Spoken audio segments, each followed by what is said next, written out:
Mais l'Éternel l'en délivre tous. Et au chapitre 46, verset 2, Dieu est pour moi un refuge. Il n'est pas seulement un refuge, mais il est aussi ton appui. Il est ton soutien. Alléluia. Il est ton soutien.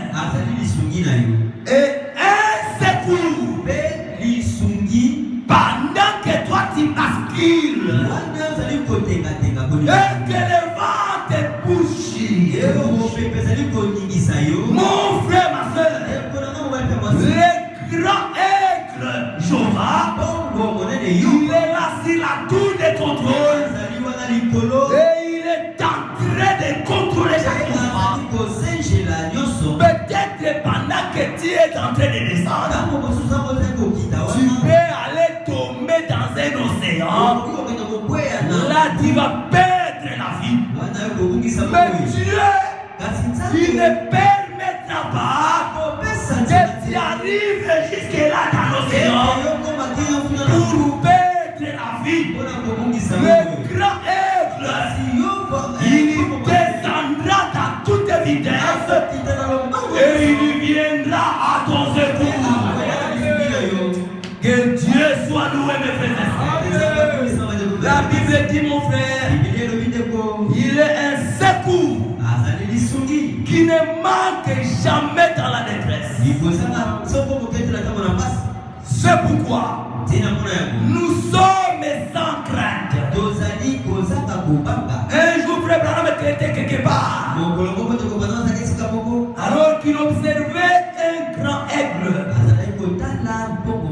qui était perché sur un arbre.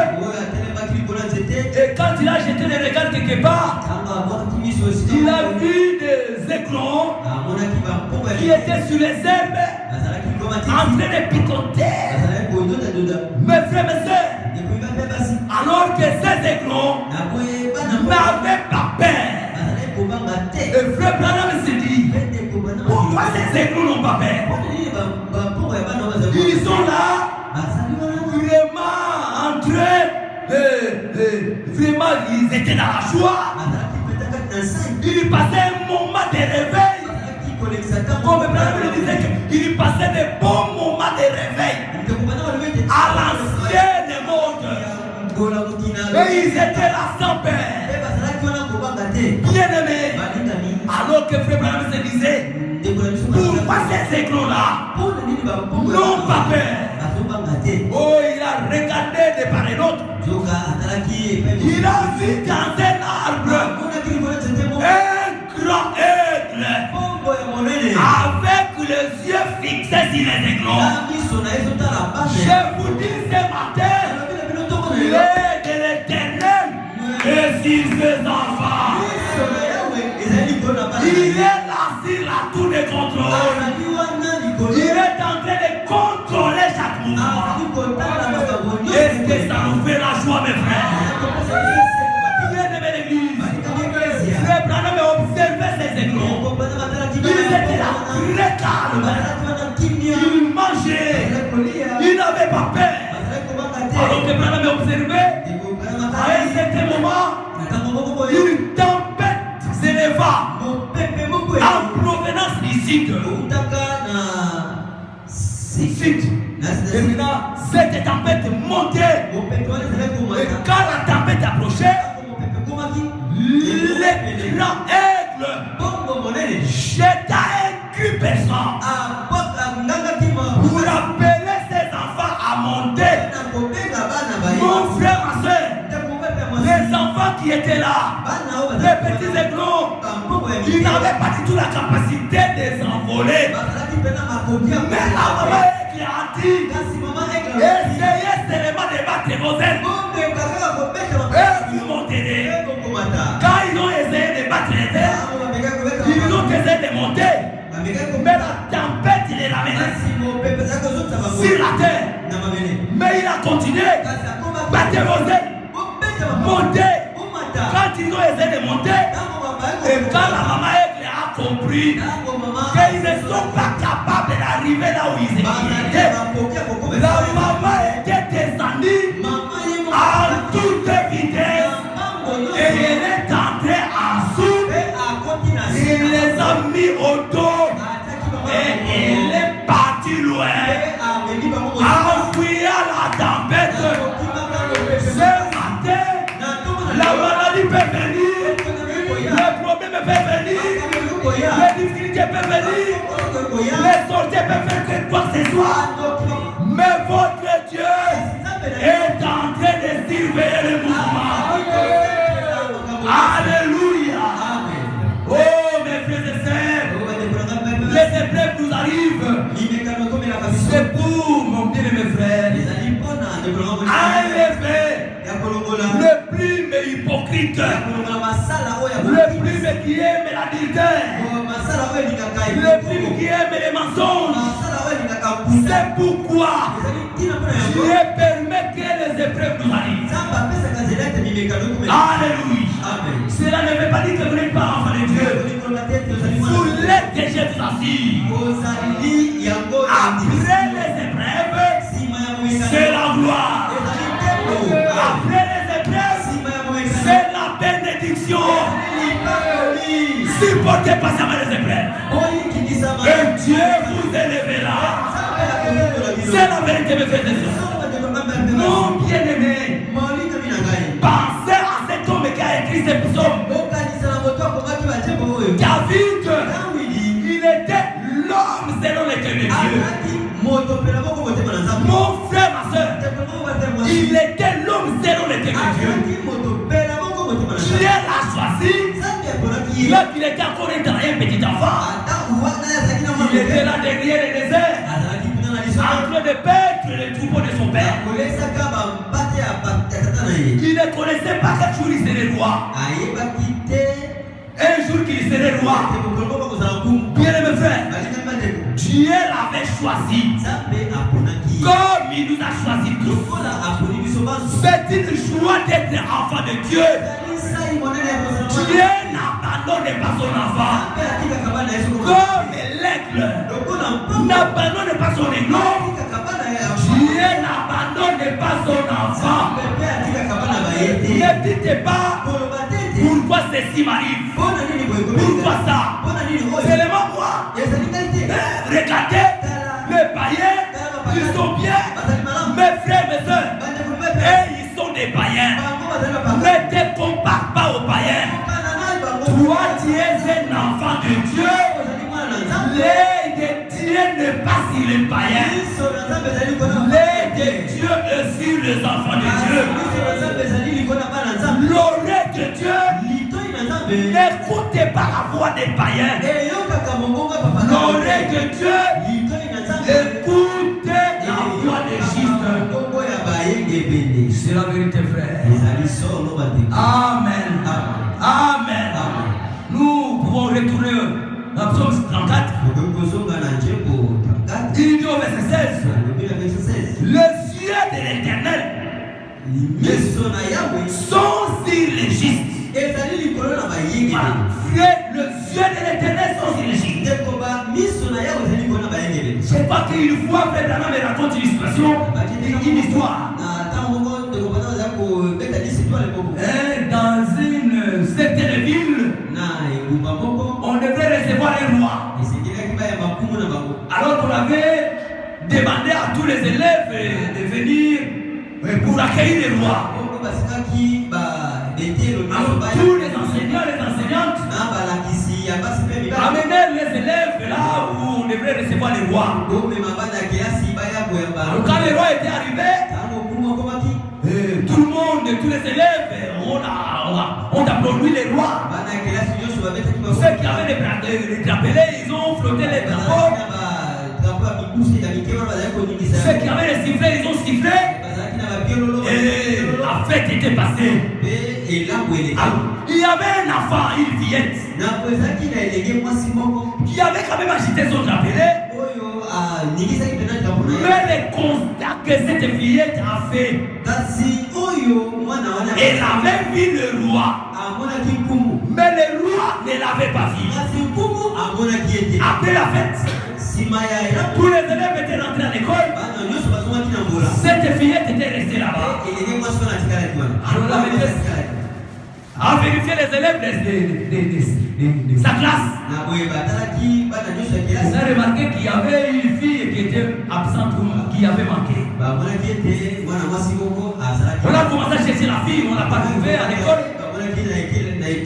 La maîtresse s'est dit, il faut que je retourne là où il y avait la fête. Il arrive là-bas. Il est allé rencontrer la fillette là, près du poteau, en train de pleurer. La maîtresse se pose la question à la fillette. Pourquoi tu pleures, ma fille? Tu n'as pas mis les lois. Il a dit oui, bien sûr, j'ai mis les lois. Oh, mais tu n'as pas flotté ton appelé. Bien sûr, la maîtresse, j'ai quand même flotté ma tasse. Mais qu'est-ce qui te fait pleurer? La fillette dit, ce qui me fait pleurer, moi, je vis les lois, mais les lois ne m'a pas vu. Frère Branham me commande, les lois de ce monde ne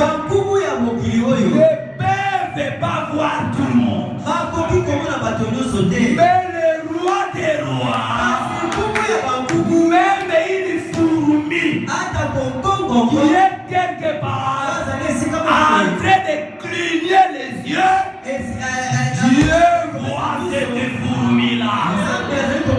Je vous dis ce matin, si Dieu peut voir les fourmis, il te voit aussi ce matin. Sois élémagiste et l'aide de l'Éternel sera sur toi. La Bible dit, les yeux de l'Éternel sont sur le juste. Et ses oreilles sont attentives à leurs cris. Car un enfant de Dieu crie quelque part. L'Éternel entend et il le délivre. C'est tellement, mes frères et sœurs, si nous sommes enfants de Dieu et que nous marchons dans la justice, Dieu entendra nos cris. Amen. David, qui était l'homme selon l'éternité, il n'avait pas mené soit une campagne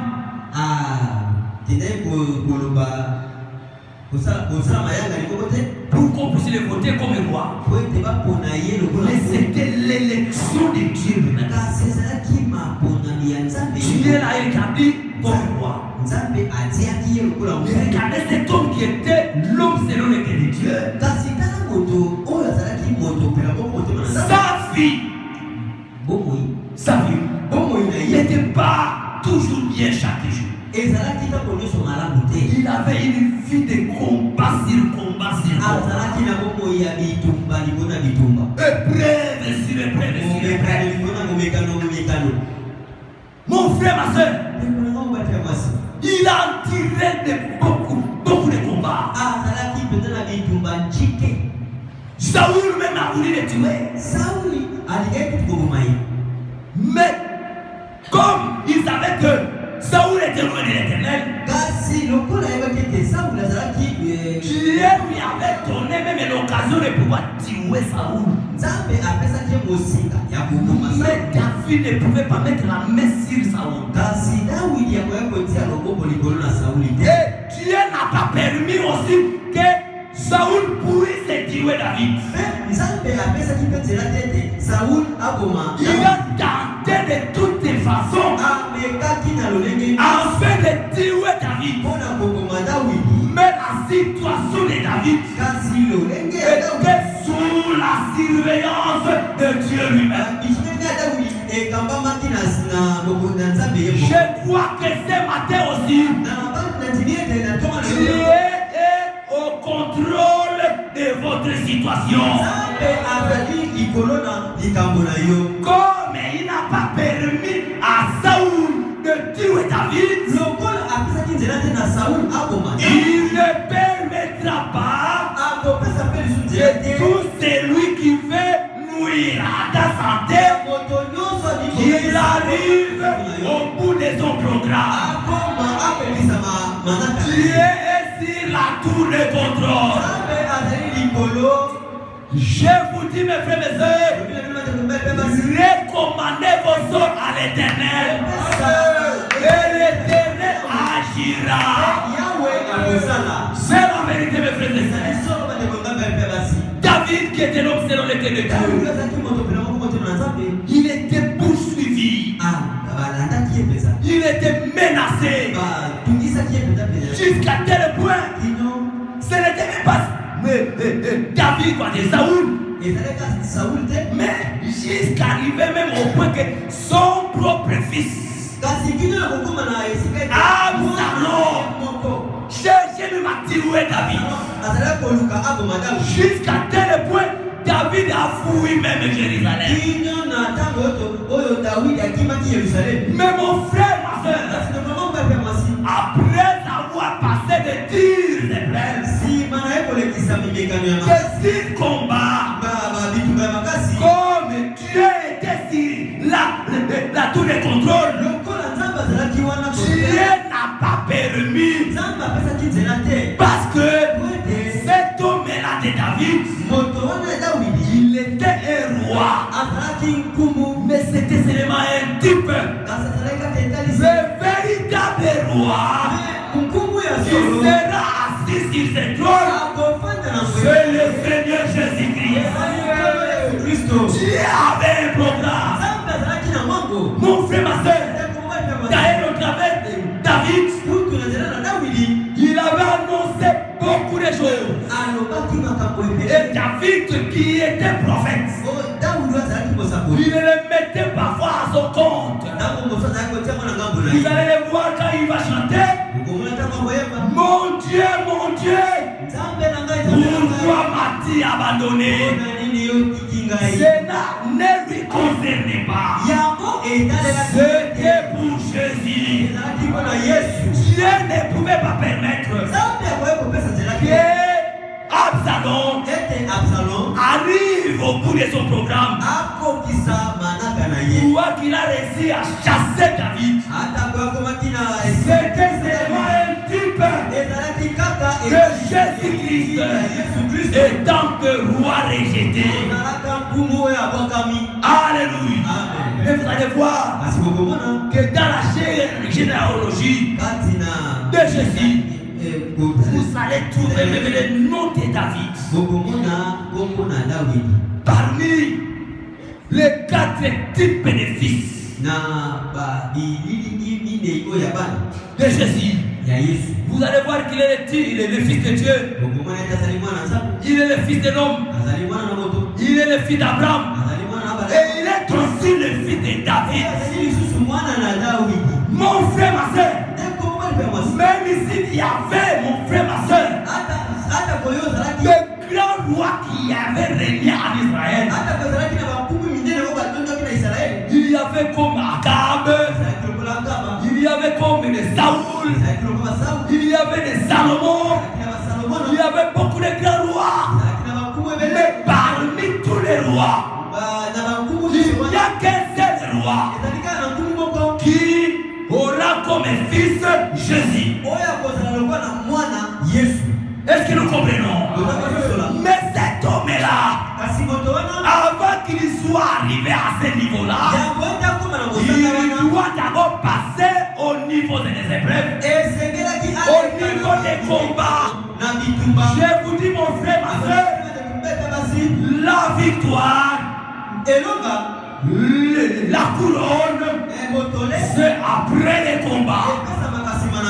Mes frères et sœurs, vous ne serez pas couronné sans combattre. Vous devez d'abord passer aux épreuves. Et après les épreuves, c'est la couronne. Que Dieu nous aide, mes frères. Il est tout, la tour de contrôle. Il est en train de contrôler